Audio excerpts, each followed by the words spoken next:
Hello বন্ধুরা, আমার চ্যানেলে আপনাদেরকে স্বাগত জানাই। আশা করি আপনারা সবাই ভালো আছেন। আজকে নিয়ে এসেছি আপনাদের জন্য ডাল মাখানি রেসিপি। ঘরোয়া পদ্ধতিতে দারুণ স্বাদের। তো দেখে নেওয়া যাক রেসিপিটি। প্রথমে ডাল আমি 8-10 ঘন্টা ভিজিয়ে রেখেছি। আমি যে পরিমাণ বিউলির ডাল নিয়েছি তার অর্ধেক নিয়েছি রাজমা। ডালটা ভালোভাবে ধুয়ে কুকারে দিয়ে ওর মধ্যে কাশ্মীরি লঙ্কা পাউডার আর লবণ দিয়ে ভালোভাবে কুক করে নিয়েছি। এই যে দেখুন এরকম হবে। আমি একটা সিটি দিয়ে কমিয়ে রেখে 15-20 মিনিট মতো রেখেছিলাম।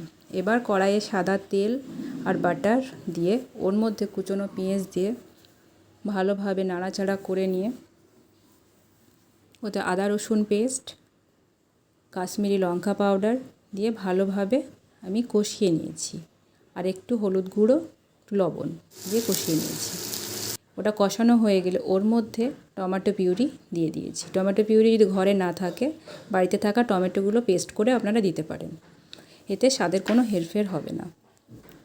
ওটাকে দিয়ে আমি ভালোভাবে নেড়ে চেড়ে ভালোভাবে কষিয়ে নিয়ে তারপর ওর মধ্যে সেদ্ধ করা ডাল দিয়ে দিয়েছি এবং ওই পর্যায়ে আমি কিছুটা চিনি অ্যাড করেছিলাম। এই যে দেখুন কত সুন্দরভাবে কষানো হয়ে গেছে। এবার আমি ডালটা মিক্সড করে নিলাম। ভালোভাবে খুন্তি দিয়ে নাড়াচাড়া করতে হবে।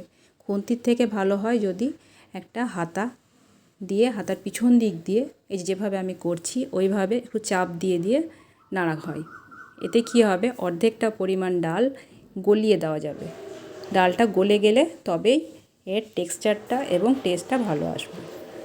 আমি অন্য একটি হাতাতে 1 চামচ বাটার নিয়ে ওর মধ্যে কাশ্মীরি লঙ্কা পাউডার আর কাসুরি মেথি দিয়ে আমি ডাল মাখানির উপর ছড়িয়ে দিয়েছি। এতে ডাল মাখানির টেস্টটা অনেক গুণ বেড়ে যায়। তারপর উপর থেকে ফ্রেশ ক্রিম ছড়িয়ে দিয়েছি। দেখুন টেক্সচারটা এখনই কত সুন্দর, কত ভালো এসেছে। আমার রেসিপি যদি আপনাদের ভালো লেগে থাকে, লাইক, শেয়ার, কমেন্ট করবেন এবং সাবস্ক্রাইব করে পাশে থাকবেন। ধন্যবাদ।